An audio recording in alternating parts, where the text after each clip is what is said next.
Hi, my name is Marti and this is my little dog Peggy.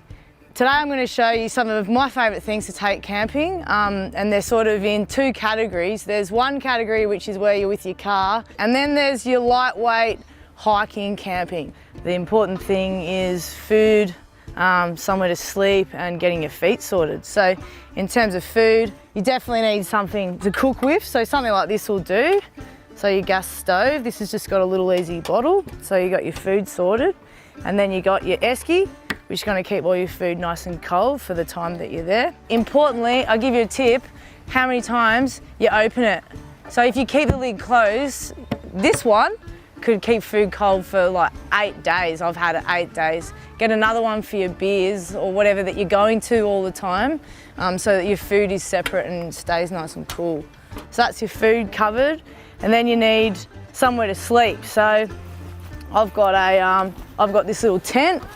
That does me all right. So when you're car camping, one of the best things about it, you've got lots of space in your car, right? So you don't have to take just a sleeping bag. When you're going hiking, you've got to have a little tiny sleeping bag compression because you want to save space in your hiking pack.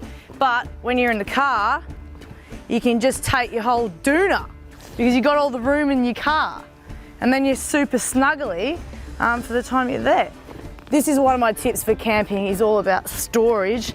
This bag is waterproof, so my doona goes in there, gets clipped up like that, whack it in the car.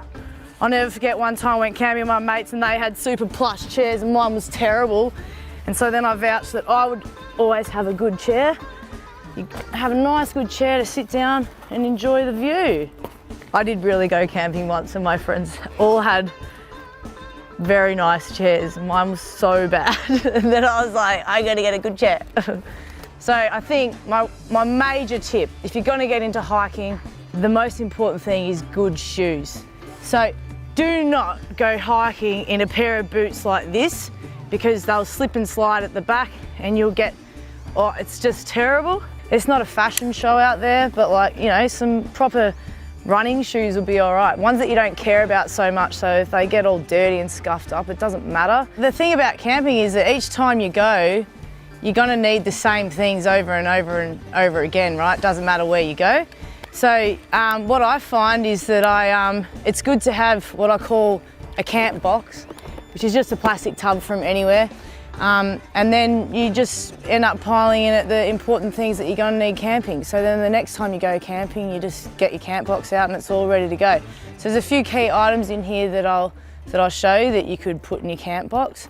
You know, there's a first aid kit. So, you know, that's got lots of, I've got also these extra band-aids. These are the good ones because they've got material. A hammer, so yeah, that's pretty important. Sometimes the ground can be pretty tough to get your pegs in for your tent, you know, and it just saves a whole lot of pain if you've got some hard clay soils, you need to get that through. A head torch. It doesn't matter how daggy they are 100% worth using, because when you're trying to cook in the night time and you can't see, you know, it just means that you can, yeah, it just makes life so much easier. And they're not very expensive, definitely worth getting. Good quality light, that can be good as well. So you can play cards in the evening, take yourself a bit of entertainment, because it's going to get dark early and there's no TV out in the bush, so you might want to do something with your friends. Plastic bags, I don't know if you need these black ones, but some plastic bags at least to carry your rubbish. Don't leave rubbish out in the bush when you go camping. Yeah, that's pretty much all of my gear. So yeah, get your bed sorted, your food sorted and your feet sorted. And then, yeah, make sure that you always tell somebody where you're going camping and how long you're going camping for. Check the fire reports and the weather and plan your trip in advance. And just make sure you leave the environment as you found it. Finally, have a really good time. Done, mate.